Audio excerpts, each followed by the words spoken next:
Hey,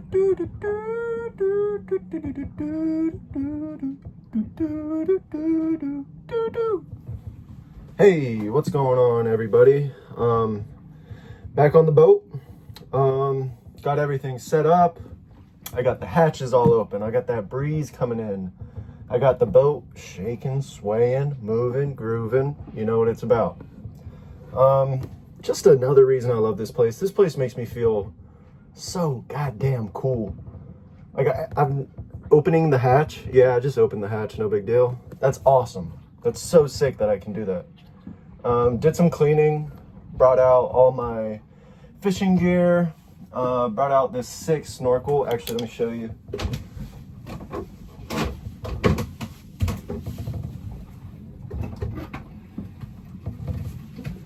So it's one of these new ones where it's like the unicorn mask.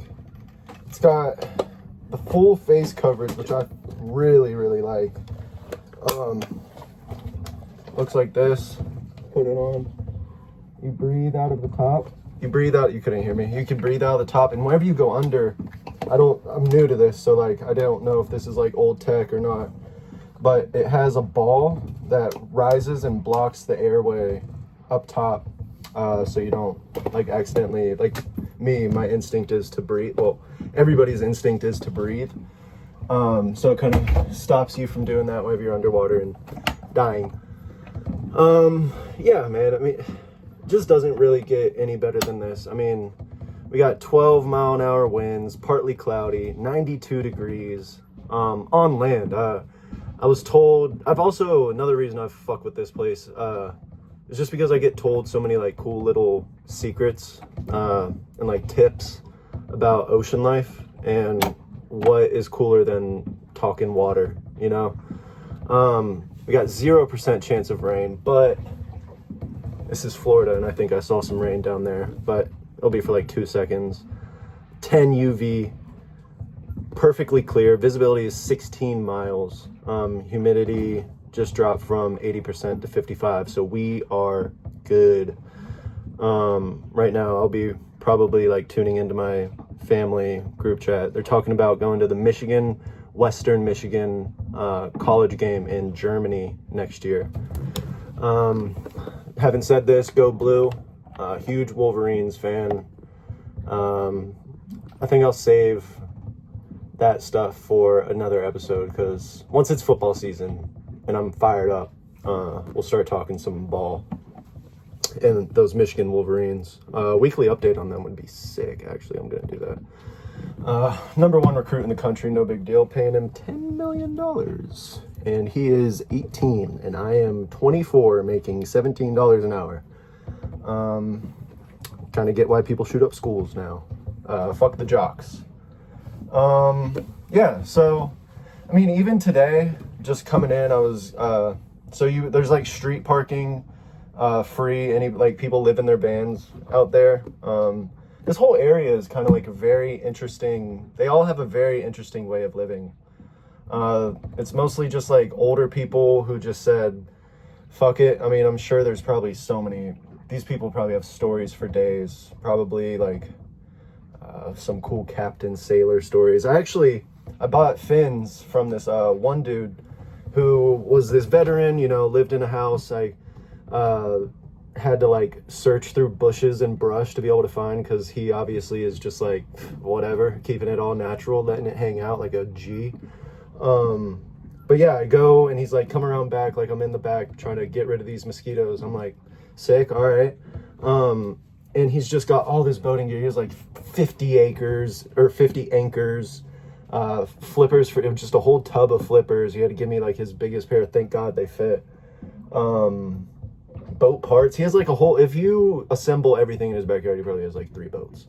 But yeah, he was really cool. And he actually, so I was like, he was telling me how he was moving all around the country, from all the coasts. He like sailed from Maine to the Virgin Islands, lived in California, sailed around there, Hawaii, obviously. And I was like, so yeah, like how did you end up like choosing Florida out of all of these like amazing beaches and coastlines? And he was telling me that on his way down from Maine to the Virgin Islands. He actually like crashed, or his boat might have sunk or something like that. He made a crash landing basically, and in the most like sailor pirate fashion, he was just like, so this is just where I lived. He just crashed his boat here and was like, all right, I guess this is where I'm gonna live.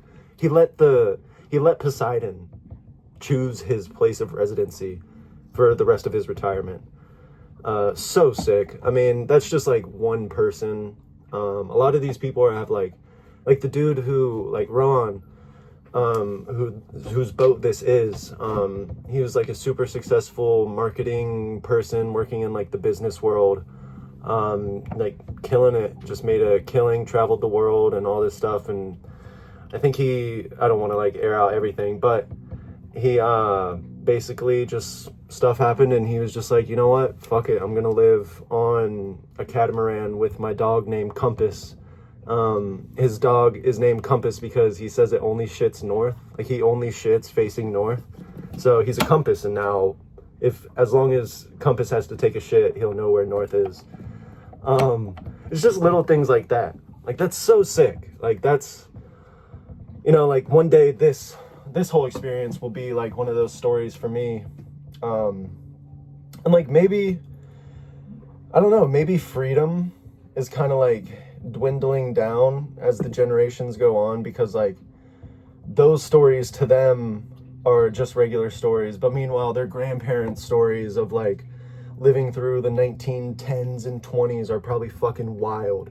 And then those stories to them are like nothing to their grandparents, because they were like, yeah, I traveled across the country in a buggy and had to escape like persecution for being a witch. I don't know, it's just like, so these stories, this experience and all these experience that I've gained, you've gained, we've all gained like during our generation. I forget what generation we are, like 20, if you're like around, if you're in your 20s, like I'm 24.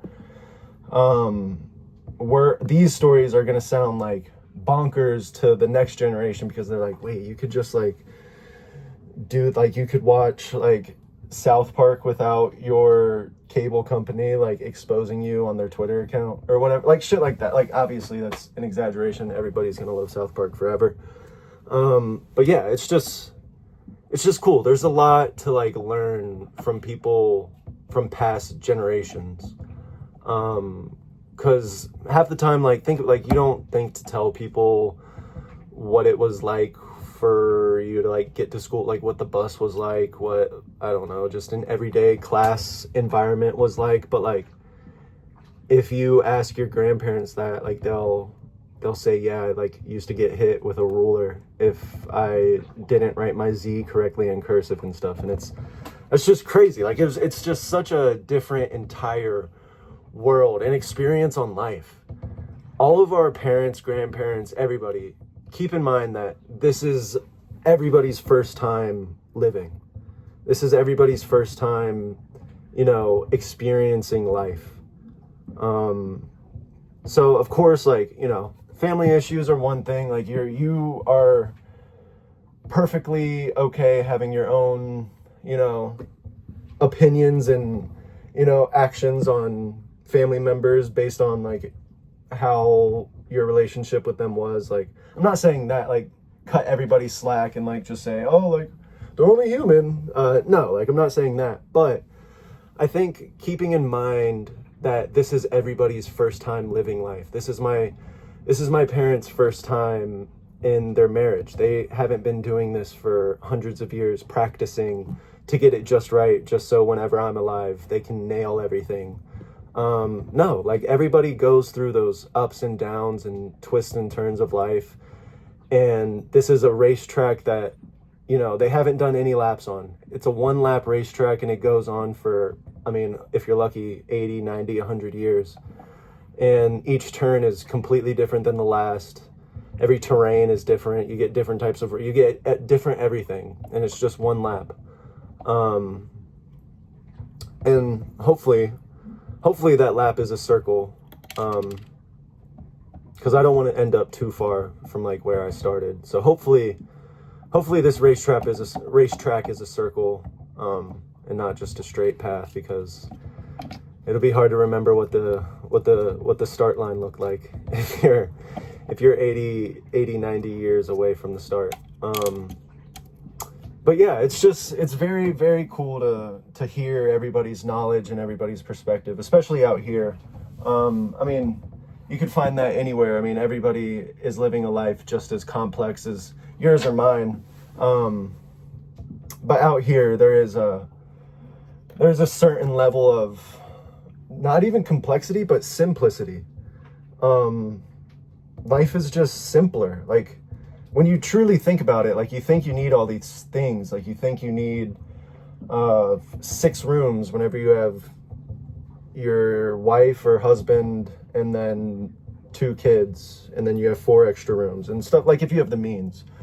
But yeah, you don't have to have all of these things. Like, life can be very simple and happy.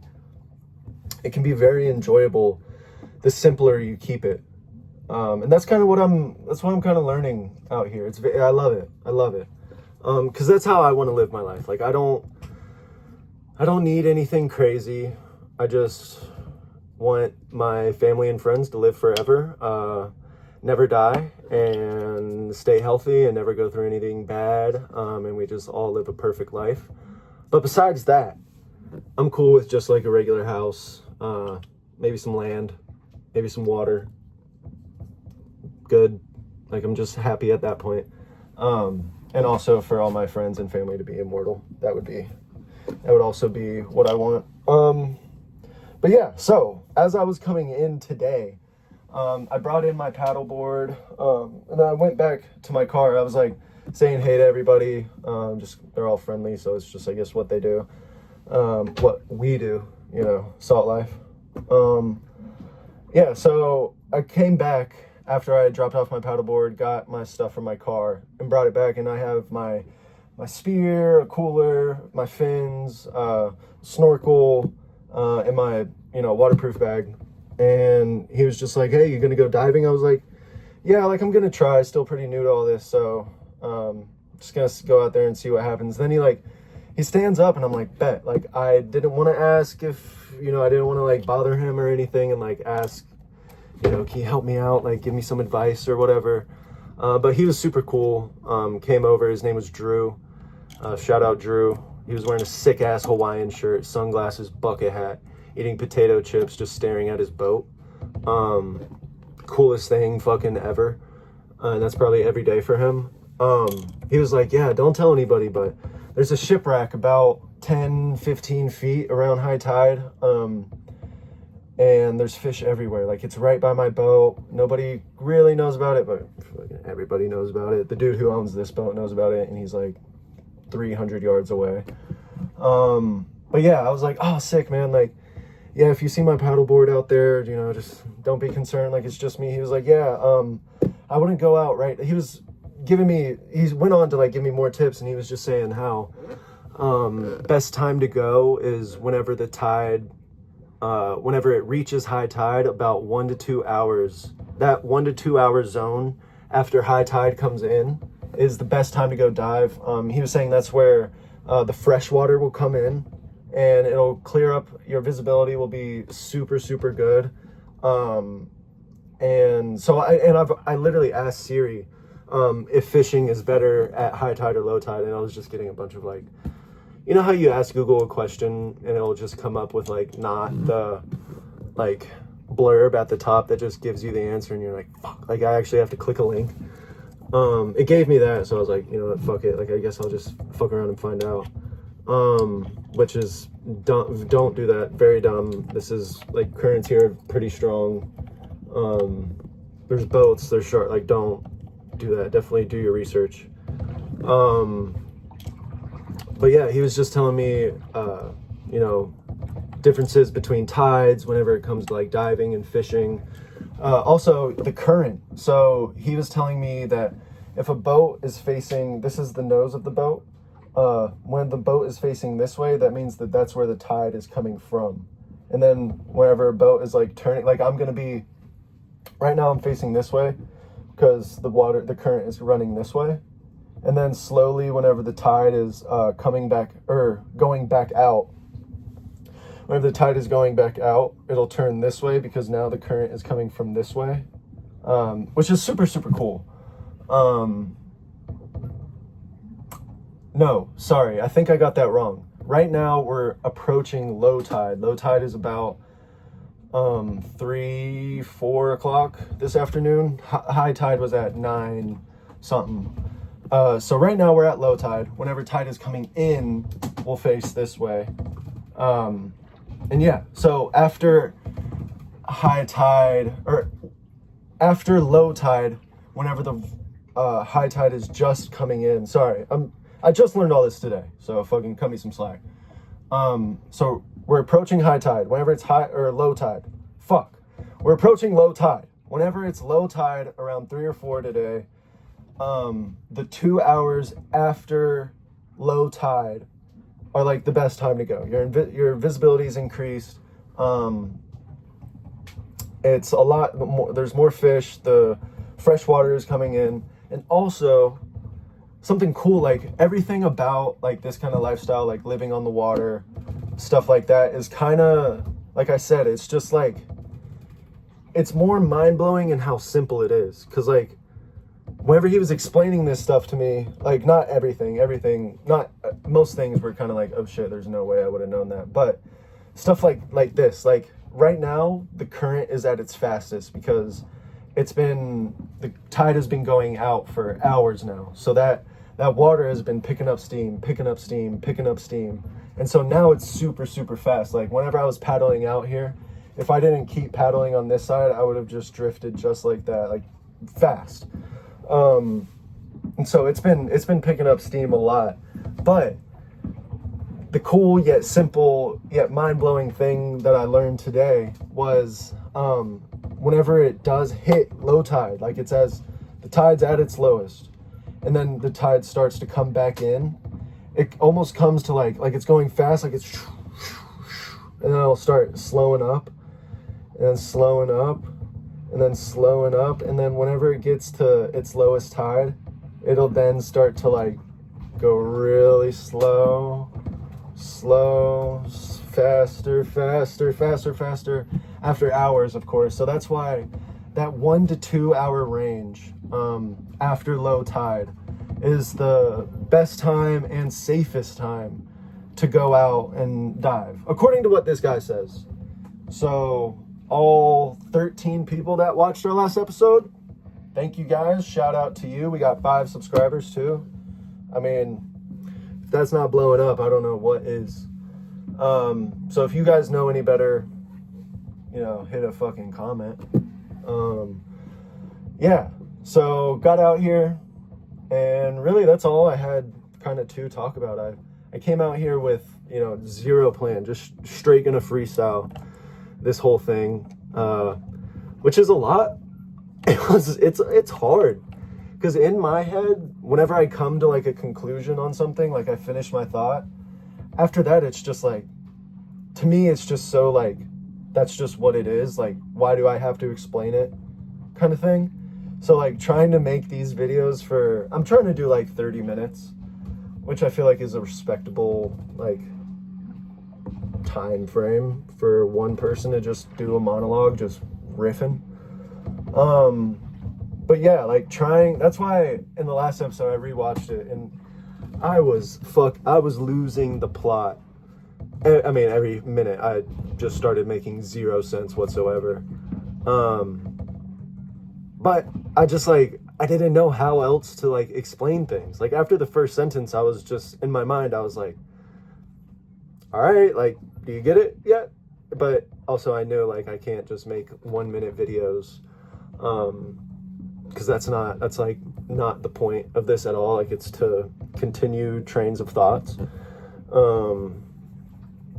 But yeah, so I came out here with the idea of just a title. Just after talking to that guy, I was like, okay, title of this video, Talkin' Tides.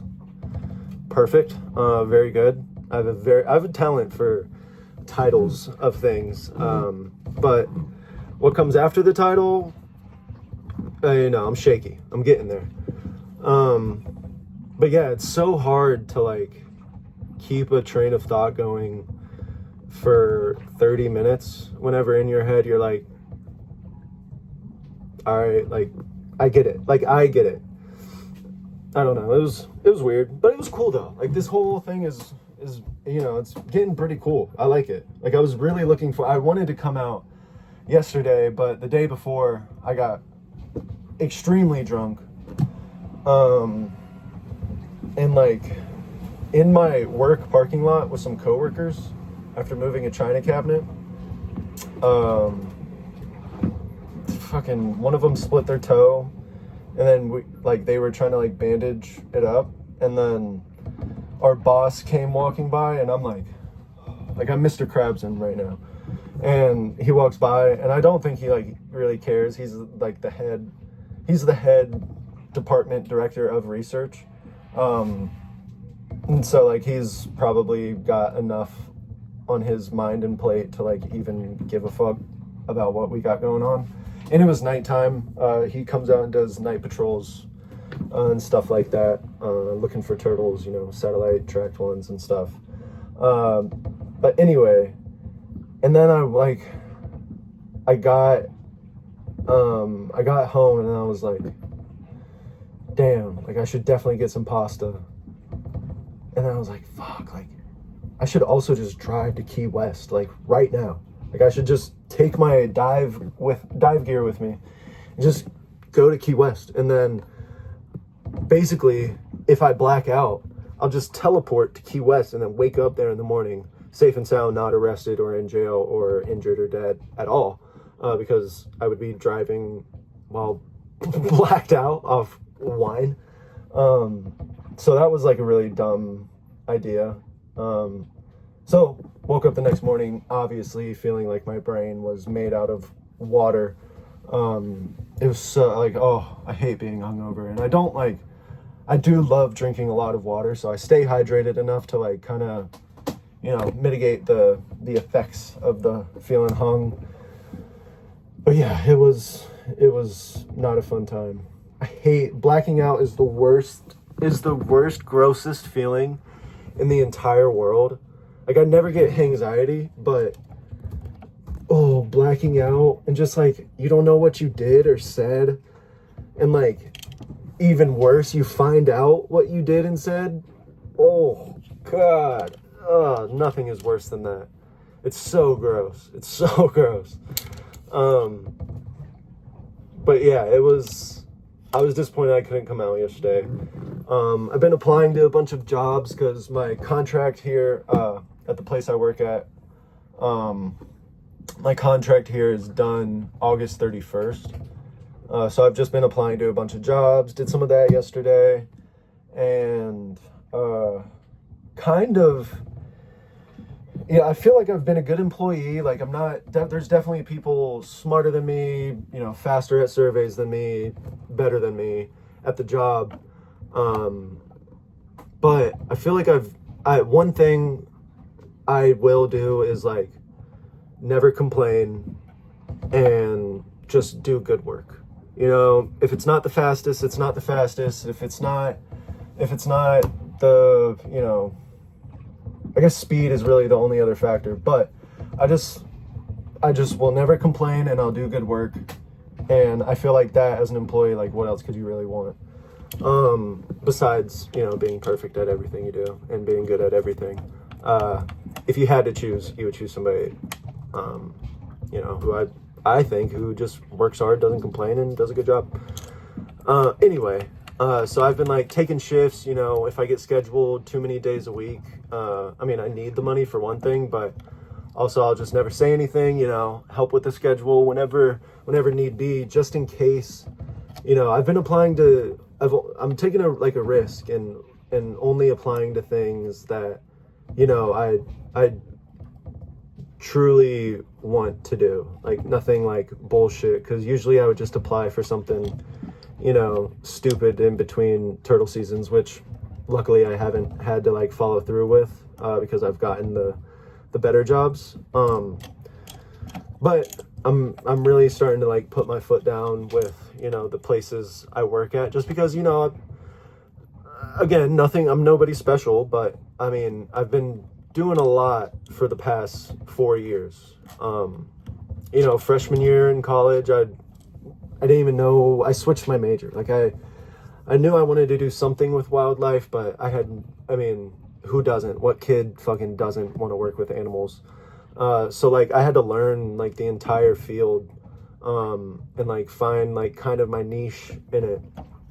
But before I even did that, I mean, shit, I was not taking school that seriously. Like I was still getting good grades and everything, but I didn't have like that direction or passion that, I saw that most people wanted, or not most people wanted, everybody wants it, but what most people had. Like it felt like I was in these labs and classes where people already knew they're passionate and have done like 5 internships during high school, and their parents were biologists and they've been working in that field since elementary school and stuff. And, you know, I didn't, you know, like it's very niche. So like not many people do it. So like my parents didn't do like wildlife conservation or anything. And it's a very small field, and it is like a truly, like you have to know these people to like even get offered. Like the place I work now, to get on their night crew, they don't even post the job. You just literally have had to have worked there, or you've done like research with them. You go to Florida Atlantic University, or like it's tough. Like it's tough to like get your foot in the door and stuff. But once you do, you're pretty golden. But yeah, it's that first year was tough for me. Like trying to find what I love to do. Not easy for anybody. Some people never find it. Luckily I did. I think, you know, still, again, it's only been 4 years, and hopefully I'm only about 27% done with my lifetime racetrack. So, you know, hopefully I got some time to prove myself right. But yeah, I mean, and then once I did find my lane, I just worked so fucking hard. Obviously could have, you know, studied more. Like I was a B average student. Like I don't know. It was hard to care, especially after COVID. Like I cared and was learning like super cool things from great professors. So it was I mean, I will never be able to repay that experience, you know, give it any justice really, because it is truly the only reason I'm here. And I'm not saying it wasn't like I took it for granted or anything, but like school to me just wasn't like, it wasn't like like I know there's so much more than this, and you need it. But I just knew that there was a lot more. So I'd focus on more of like experience. Like I was in 2 labs, research committee president of another on-campus group. I volunteered my Saturdays for 2.5 years to drive 2.5 hours away to Georgetown, South Carolina, to work at this rehabilitation center for wildlife, where I got to work with some of the coolest fucking animals. Like, I mean, there were foxes, there were wolves, there were raccoons, goats, cows, horses, not bears. There were flying squirrels, there were bobcats, there were, I'll go through a whole more in-depth kind of, or probably I won't. I'll probably just ramble and give you bits and pieces here and there. But yeah, I just kind of say all that to wrap things up with, like, things are pretty sweet. Things are pretty chill. Life can be very simple. You don't need to make it hard. You know, work hard and bust your ass for 5 years for the 50, 60 years of happiness, or no, hopefully more than that, like 60, 70 years of happiness, rather than have fun for 5 years and, you know, have to work your ass off for 60, 70 years. So on that note, keep things simple. You know, we were talking tides today, and I'll see you on the next one. Bye, tween.